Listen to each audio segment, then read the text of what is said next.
हिंद नमस्कार फ्रेंड, ज्योति क्लासेस में आप सभी का एक बार फिर से स्वागत है। हेलो दोस्तों, कैसे हैं आप सभी? आई होप आप सभी बहुत ही अच्छे होंगे, स्वस्थ होंगे, स्टडी अपनी कंटिन्यू कर रहे होंगे।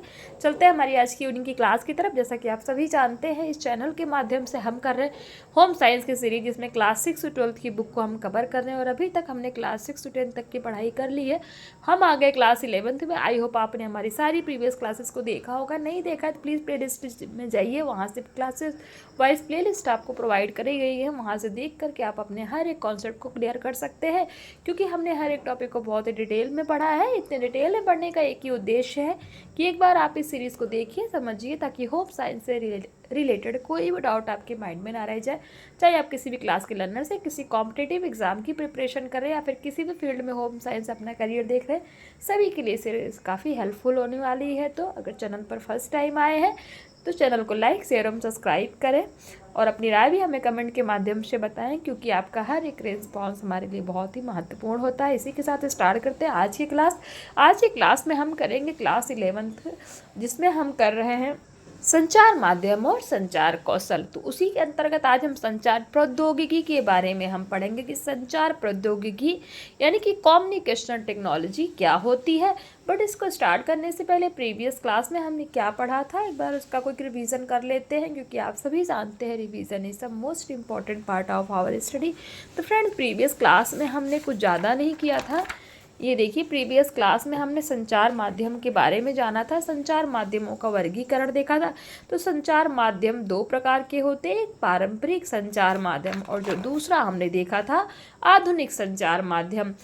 और फिर संचार माध्यमों के कार्य भी देखे थे, जिसमें हमने देखा था संचार माध्यमों का क्या कार्य है। उसमें हमने सूचना देखा था, मनोरंजन, प्रेरणा देना, मूल्यों का संप्रेषण, व्याख्या, शिक्षक अथवा प्रशिक्षण, समन्वय यानी कि कोऑर्डिनेशन, व्यवहारगत परिवर्तन अर्थात बिहेवियरल चेंजेस, विकास अर्थात डेवलपमेंट। तो ये कुछ हमने देखा था संचार माध्यम के कार्य के रूप में, और इनको डिटेल में भी पढ़ा था।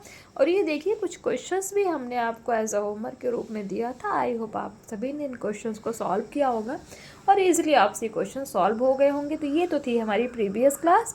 अब चलते हैं आज जो हम करने वाले हैं संचार प्रौद्योगिकी के बारे में। संचार माध्यम क्या होता है वो हमने देख लिया, संचार माध्यम का वर्गीकरण हमने देख लिया। संचार माध्यम को दो प्रकार से वर्गीकृत किया जा सकता है, नंबर एक पारंपरिक संचार माध्यम और दूसरा आधुनिक संचार माध्यम। देन हमने संचार माध्यमों के कार्य देख लिए, ठीक है, संचार माध्यम जान लिया, इनका वर्गीकरण जान लिया, संचार माध्यमों के कार्य क्या है वो भी हमने देखा। अब संचार प्रौद्योगिकी के बारे में हम पढ़ेंगे। इट मीन्स कम्युनिकेशन टेक्नोलॉजी क्या होती है। चलिए स्टार्ट करते हैं। संचार प्रौद्योगिकी अर्थात कम्युनिकेशन टेक्नोलॉजी, जिसको हम कहते हैं, से आशय प्रौद्योगिकी के उपयोग के माध्यम से लोगों और मशीनों के मध्य संदेशों सूचना के हस्तांतरण से है। संचार प्रौद्योगिकी का संबंध सूचनाओं पर नियंत्रण करने और संचार को सहयोग देने के लिए विकसित और प्रयुक्त होने वाली विभिन्न प्रौद्योगिकियों से होता है। इसमें आधुनिक प्रौद्योगिकियां शामिल हैं, जिनके उपयोग डाटा के प्रेषण के लिए किया जाता है। ये अनुरूप यानी कि इलेक्ट्रॉनिक संकेत या अंकीय अर्थात डिजिटल हो सकते हैं। कुछ हाईवेयर संस्थागत तंत्र देख लेते हैं, यानी कि ऑर्गेनाइजेशनल स्ट्रक्चर एवं सामाजिक मूल्य हैं। कुछ क्या है? ऑर्गेनाइजेशनल स्ट्रक्चर एवं सामाजिक मूल्य हैं, जिनका उपयोग व्यक्ति सूचना एकत्र करने, संसाधित करने तथा आदान प्रदान करने हेतु करते हैं। तो ये हमने देखा संचार प्रौद्योगिकी क्या है, इसके बारे में जाना। अब देखते हैं संचार प्रौद्योगिकियों का वर्गीकरण। तो संचार प्रौद्योगिकी प्रायः दो समूहों में आती है। नंबर एक केबल अर्थात भूमि आधारित प्रौद्योगिकियां, जिसको हम केबल बेस्ड टेक्नोलॉजी बोलते हैं। और नंबर दो है बेतार प्रौद्योगिकियां अर्थात वायरलेस टेक्नोलॉजी। अब इन सभी को डिटेल में पढ़ते हैं। तो केबल आधारित प्रौद्योगिकियां अर्थात केबल बेस्ड टेक्नोलॉजी क्या है? वे प्रौद्योगिकियां जिनमें प्रेषक यानी कि सेंडर जो होता है और प्राप्तकर्ता अर्थात रिसीवर के मध्य संचार के लिए तार यानी कि वायर का प्रयोग किया जाता है, केवल भूमि आधारित प्रौद्योगिकियां कहलाती है। कौन सी कहलाती है? तो केबल जो होता है वो भूमि आधारित प्रौद्योगिकियां कहलाती है, जैसे लैंडलाइन, टेलीफोन और केबल टीवी। यह प्रौद्योगिकी की सस्ती होती है तथा इसके उपयोग में जटिलता भी कम होती है, यानी कि जो ये लैंडलाइन टेलीफोन और केबल टीवी होती है ये सस्ती होती है तथा इनके उपयोग में जटिलता भी कम होती है, अर्थात आसानी से ये हम टेलीफोन लैंडलाइन से इन सभी का प्रयोग हम आसानी से केबल के द्वारा कर सकते हैं। दूसरा है बेतार प्रौद्योगिकियां अर्थात वायरलेस टेक्नोलॉजी। वे प्रौद्योगिकियां जिनमें प्रेषक और प्राप्तकर्ता के मध्य संचार के लिए तार की आवश्यकता नहीं पड़ती है, बेतार प्रौद्योगिकियां अर्थात वायरलेस टेक्नोलॉजी कहलाती है। सामान्यतः इसमें कम आधारिक संरचनाओं की जरूरत पड़ती है, परंतु इसका प्रयोग केबल आधारित प्रौद्योगिकियों से अधिक महंगा होता है। किसका प्रयोग? जो वायरलेस टेक्नोलॉजी होती है। इसके उदाहरण क्या हैं देखते हैं। रेडियो, माइक्रोवेव उपग्रह, बेतार टेलीफोन अथवा मोबाइल फोन में ब्लूटूथ प्रौद्योगिकी का प्रयोग है। तो ये हमने देख लिया वायरलेस टेक्नोलॉजी और केबल बेस्ड टेक्नोलॉजी के बारे में। केबल बेस्ड टेक्नोलॉजी के अंतर्गत कौन कौन सी टेक्नोलॉजी आती है? लैंडलाइन हो गया, हमारा टेलीफोन हो गया और केबल टीवी, ये सब किसके अंतर्गत आते हैं? तो ये होते हैं हमारा केबल बेस्ड अर्थात केबल आधारित प्रौद्योगिकियां। और वायरलेस टेक्नोलॉजी के अंदर क्या क्या आता है? तो रेडियो, माइक्रोवेव उपग्रह, बेतार टेलीफोन एक्सेट्रा, ये सारे किसके अंतर्गत आते हैं? वायरलेस टेक्नोलॉजी के अंतर्गत आते हैं।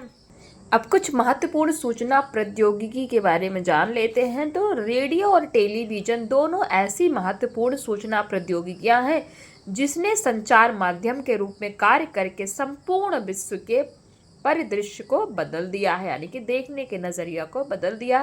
रेडियो भौगोलिक विस्तार, आय, शिक्षा, आयु, लिंग और धर्म के दृष्टि से रेडियो का पूरे विश्व के दर्शकों श्रोताओं पर प्रभाव पड़ता है। संचार का यह माध्यम घटना स्थल पर ऑन द स्पॉट प्रसारण अथवा अनुकारी अर्थात इमिटेटर प्रसारण की क्षमता के कारण समय और स्थान की बाधाओं से दूर है। छोटे ट्रांजिस्टरों के उपयोग से देश के दूरस्थ भागों में संचार प्राप्त करना सुलभ हो गया है। टेलीविज़न भारत में टेलीविज़न की शुरुआत वर्ष 1959 यानी कि 1959 में शिक्षा के प्रभाव को बढ़ाने तथा ग्रामीण विकास की वृद्धि के लिए की गई थी। तो ये देखिएगा इम्पोर्टेंट है, भारत में टेलीविज़न की शुरुआत कब हुई थी? तो वर्ष 1959 में की गई थी।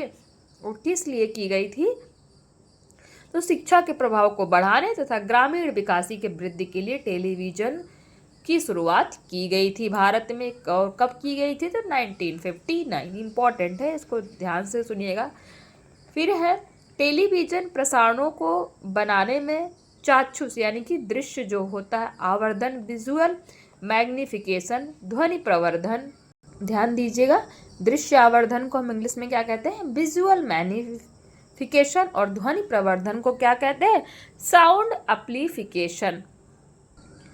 अध्यारोपण, स्लिप्ट स्क्रीन प्रक्रिया, फेडिंग, जूमिंग इत्यादि भिन्न भिन्न तकनीकों का प्रयोग होता है। इन तकनीकों के द्वारा यह और भी अधिक प्रभावी हो जाता है, जिसके परिणाम स्वरूप यह दर्शकों में भी अत्यधिक प्रचलित हो गया है। तो ये हमने देखा किसके बारे में? महत्वपूर्ण कुछ सूचना प्रौद्योगिकी के बारे में, जिसमें हमारा रेडियो हो गया और टेलीविज़न हो गया। तो टेलीविज़न की शुरुआत भारत में कब हुई? वर्ष 1959 यानी कि 1959 में हुई। और किस लिए हुई? तो शिक्षा के प्रभाव को बढ़ाने तथा ग्रामीण विकास की वृद्धि के लिए टेलीविज़न की शुरुआत भारत में की गई। अब ब्लूटूथ प्रौद्योगिकी यानी कि ब्लूटूथ टेक्नोलॉजी देखते हैं। तो ब्लूटूथ प्रौद्योगिकी मोबाइल फोन, कंप्यूटर और ध्वनि संचार करने वाले अन्य लघु उपकरणों के बीच एक अल्प लागत, अल्प दूरी रेडियो आवृत्ति के संपर्क है, जो एमबीपीएस की दर पर ध्वनि और डाटा प्रेषित करने में समर्थ है। इसकी गति समांतर और श्रेणीबद्ध पोर्टों की औसत गति की तुलना में 3 से 8 गुना अधिक होती है। यह ठोस अधातु वस्तुओं के माध्यम से प्रेषण कर सकता है। इससे सेल फोन और हैंड्स फ्री हेडसेट या कार किट के बीच संचार हो सकता है और उस पर बेतार नियंत्रण अर्थात वायरलेस कंट्रोल किया जा सकता है। तो ये ब्लूटूथ प्रौद्योगिकी यानी कि ब्लूटूथ टेक्नोलॉजी के बारे में हमने देख लिया। अब देखते हैं आधुनिक संचार प्रौद्योगिकियाँ कौन सी हैं। तो आधुनिक संचार प्रौद्योगिकियाँ अर्थात मॉडर्न कम्युनिकेशन टेक्नोलॉजी के मुख्य रूप जिनका प्रयोग बड़े प्रयोजनों के लिए है। देखते हैं कौन कौन से हो। माइक्रो कंप्यूटर जिसको हम बोलते हैं, ये किसके उदाहरण है? आधुनिक संचार प्रौद्योगिकी के उदाहरण है। कंप्यूटरों को मेन फ्रेम्स, बड़े आकार के और महंगे मिनी कंप्यूटर, कम शक्तिशाली तथा माइक्रो कंप्यूटर माइक्रोचिप प्रौद्योगिकी पर आधारित में विभाजित करते हैं। यह विभाजन उनकी शक्ति, उनकी गति और डाटा को एकत्रित करके उसका संग्रह करने के लिए प्राप्त स्मृति अर्थात मेमोरी तथा उस कंप्यूटर द्वारा दी जाने वाली परस्पर संबद्धता की क्षमता पर आधारित होता है। यह आकार में छोटा तथा हल्का होता है, जिसके कारण इसे कहीं भी आसानी से ले जाकर संचालित किया जा सकता है। माइक्रो कंप्यूटर के मुख्य कार्य संसाधन यानी कि प्रोसेसिंग, सभी प्रकार के सूचनाओं का लेखा जोखा रखना, लेखाकरण, अनुसंधान तथा कार्य क्षेत्र के प्रयोजन के लिए अनुभवों और विविध विषयों के संग्रह की भूमिका निभाना तथा उचित मूल्य पर सूचना सामग्री को प्रकाशित करना है। तो माइक्रो कंप्यूटर आपको समझ में आ गया होगा और इसके कार्य भी समझ में आ गए होंगे। अब देखते हैं दृश्य पाठ यानी कि वीडियो टेक्स्ट जो होते हैं। टेलीफोन नेटवर्क अथवा केबल सिस्टम के द्वारा मुख्य कंप्यूटर से घर के टीवी सेट तक प्रेषित इलेक्ट्रॉनिक पाठ सेवा को दृश्य पाठ अथवा दृश्य डाटा कहते हैं। फिर है इलेक्ट्रॉनिक मेल, वह प्रक्रिया जो सूचना को इलेक्ट्रॉनिक रूप में ग्राही अर्थात प्राप्तकर्ता तक भेजी जाती है, इलेक्ट्रॉनिक मेल कहलाती है। इसे ईमेल भी कहा जाता है। इसे कंप्यूटर पर टाइप किया जाता है तथा इंटरनेट के द्वारा दूसरे कंप्यूटर पर भेज दिया जाता है। मेल बॉक्स के द्वारा एक संदेश को एक साथ अनेक ईमेल पते पर भेजा जा सकता है। एक संदेश कंप्यूटर में सुरक्षित रहता है। नेक्स्ट है हमारा पारस्परिक क्रियात्मक video. It means interactive video जो होता है उसको हम क्या बोलते हैं? पारस्परिक क्रियात्मक वीडियो। वह वीडियो तंत्र जिसमें कंप्यूटर और वीडियो का संयोजन होता है। ध्यान दीजिएगा, पारस्परिक क्रियात्मक वीडियो क्या है? वह वीडियो तंत्र जिसमें कंप्यूटर और वीडियो का संयोजन होता है पारस्परिक क्रियात्मक वीडियो कहलाता है। इन वीडियो को विभिन्न प्रकार के मीडिया माध्यमों जैसे पाठ स्थिर, फोटो, वीडियो, ऑडियो, स्लाइडों आदि के उपयोग से बनाया जाता है। विभिन्न रूपों में संग्रहीत संदेशों से उपभोक्ता अपनी इच्छानुसार संदेश प्राप्त करते हैं। उपभोक्ता की सिस्टम के लिए जो अनुक्रिया होती है उसी के अनुरूप अगला मार्ग निर्धारित किया जाता है। नेक्स्ट है दूर सम्मेलन अर्थात टेल कॉन्फ्रेंसिंग। यह एक आपसी क्रियात्मक संचार समूह है। दूर सम्मेलन क्या है? यह एक आपसी क्रियात्मक संचार समूह है। इसका संबंध भौतिक रूप से दूरस्थ लोगों के मध्य संवाद स्थापित करना यानी कि बातचीत को स्थापित करना। दूर संचार में किए गए विकास के परिणाम स्वरूप लंबी दूरियों की यात्रा के बिना ही बैठक आयोजन करना सामान्य हो गया। वर्तमान में व्हाट्सएप के द्वारा वीडियो कॉल करना दूर सम्मेलन का ही एक रूप है। तो ध्यान दीजिएगा, जो हम व्हाट्सएप पे वीडियो कॉल करते हैं वो किसका एग्जाम्पल है? दूर सम्मेलन अर्थात टेल कॉन्फ्रेंसिंग का एग्जाम्पल है। और ये देख लीजिए कुछ इंपॉर्टेंट है ये। तो संचार क्या है, इंपॉर्टेंट क्या है, मतलब वन लाइनर दे रखा है, इन सबकी डेफिनेशन आप इसका स्क्रीनशॉट ले सकते हैं। संचार क्या है? संचार अलग अलग परिस्थितियों पर विचार विमर्श करने, उसका अवलोकन करने, उसे समझने, उनका विश्लेषण करने तथा इन सभी को विभिन्न संचार माध्यमों द्वारा दूसरों तक संप्रेषित करने की प्रक्रिया ही क्या है? संचार है। सामूहिक संचार क्या है? इस संचार प्रक्रिया में 2 से अधिक व्यक्ति शामिल होते हैं, इसी को हम सामूहिक संचार बोलते हैं। जन संचार क्या है? तो जन संचार से तात्पर्य उन सभी साधनों के अध्ययन और विश्लेषण से है जो एक साथ अत्यधिक जनसंख्या के साथ संचार संबंध स्थापित करने में सहायक होते हैं। जन संचार को यांत्रिक युक्ति की सहायता से संदेशों को बहुगुणित करते जाने की प्रक्रिया एवं उन्हें जनता तक पहुंचाने की प्रक्रिया के रूप में भी परिभाषित कर सकते। जन संचार के साधन और माध्यम है क्या? उपग्रह संचार, टीवी, रेडियो, अखबार और पत्रिकाएं। ये किसके उदाहरण हैं? तो ये हैं जनसंचार के उदाहरण। शाब्दिक संचार क्या होता है? दो या दो से अधिक लोगों के मध्य संचार के लिए मौखिक रूप से बोले गए शब्दों और वाक्यों के उच्चारण को शाब्दिक या मौखिक संचार कहते हैं। श्रवण साधन या मौखिक माध्यम जैसे बोलना, गाना आदि मौखिक संचार के महत्वपूर्ण साधन माने जाते हैं। एक अनुसंधान के अनुसार सभी व्यक्ति अपने सक्रिय समय का लगभग 70% समय सुनने, बोलने तथा जोर से पढ़ने में बिताते हैं। गैर शाब्दिक संचार, संचार के गैर शाब्दिक साधन में हाव भाव, मुख मुद्राएं, मिजाजें, नेत्र संपर्क, स्पर्श, लिखाई, पहनावा आदि शामिल हैं। यानी कि संचार के गैर शाब्दिक साधन में आपका हाव भाव, आपकी मुख मुद्राएं, आपका नेचर, नेत्र संपर्क, ये सारे ही गैर शाब्दिक संचार के उदाहरण हैं। संचार माध्यम मीडिया वह साधन है जिसमें विभिन्न प्रकार की धारणाओं, विचारों, भावनाओं, नए तथ्यों, जानकारियों, अनुभव आदि को प्रेषित और प्रसारित करने के लिए संचार की विभिन्न विधियों का प्रयोग किया जाता है, उसी को संचार माध्यम बोलते हैं। संचार प्रौद्योगिकी क्या है? तो सूचना को नियंत्रित करने और संचार में सहायता देने के लिए विकसित और प्रयोग किए जाने वाले प्रौद्योगिकी को संचार प्रौद्योगिकी कहा जाता है। ब्लूटूथ प्रौद्योगिकी क्या है?